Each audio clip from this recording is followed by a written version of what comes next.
एक समय की बात है, गोकुल में एक छोटे से गोपाल कान्हा नामक बच्चे का जन्म हुआ। उनकी मासूमियत और खासियतों ने उन्हें बहुत सी मुश्किलें आने के बावजूद भी हंसते हुए जीने की कला सिखाई। कान्हा का बचपन बहुत ही मजेदार था। वह चरणों में खेलना पसंद करते थे और अपने साथी गोपियों के साथ मिलकर गाना गाने में खो जाते थे। उनका दिल बड़ा और सच्चा था और वह कभी भी किसी की मदद को ताल में नहीं रखते थे। जब कृष्ण बड़े हुए, वह मथुरा गए और महाभारत युद्ध में अर्जुन का सारथी बने। उन्होंने अपनी बुद्धिमत्ता और कुशलता से युद्ध में सफलता प्राप्त की।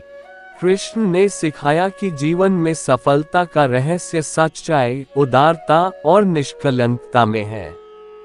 उनका जीवन हमें ये सिखाता है कि हमें अपने कर्तव्यों का पालन करते हुए भी अपने लक्ष्यों की प्राप्ति के लिए प्रतिबद्ध रहना चाहिए।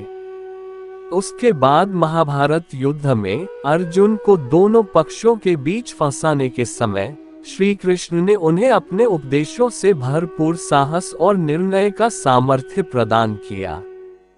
उन्होंने भगवद गीता के माध्यम से जीवन के महत्वपूर्ण तत्वों को बताया और धर्मयुद्ध में योगदान करने की महती उत्साही भावना को उत्तेजित किया।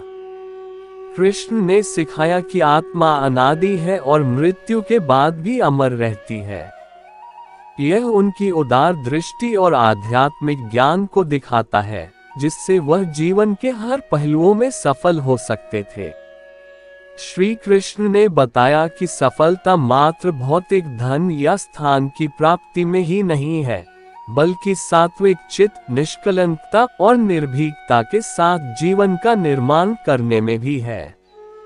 इस प्रकार उनकी अद्वितीय वाणी ने लोगों को सफलता की ऊंचाइयों तक पहुंचाने का मार्ग प्रशिक्षित किया। कृष्ण ने जीवन में सफलता प्राप्त करने के लिए सामाजिक और नैतिक मूल्यों का पालन करने का महत्व बताया। उन्होंने ये दिखाया कि सहानुभूति, दया और सत्य के प्रति प्रतिबद्धता सफलता की कुंजी है। श्री कृष्ण ने अपनी शिक्षाओं के माध्यम से हमें ये सिखाया कि सफलता में आत्मनियंत्रण रखना महत्वपूर्ण है। उन्होंने कहा कि कर्म में लिप्त होने के बावजूद व्यक्ति को अपने आत्मा का अनुभव करना चाहिए और उसे स्वयं को जानने का प्रयास करना चाहिए।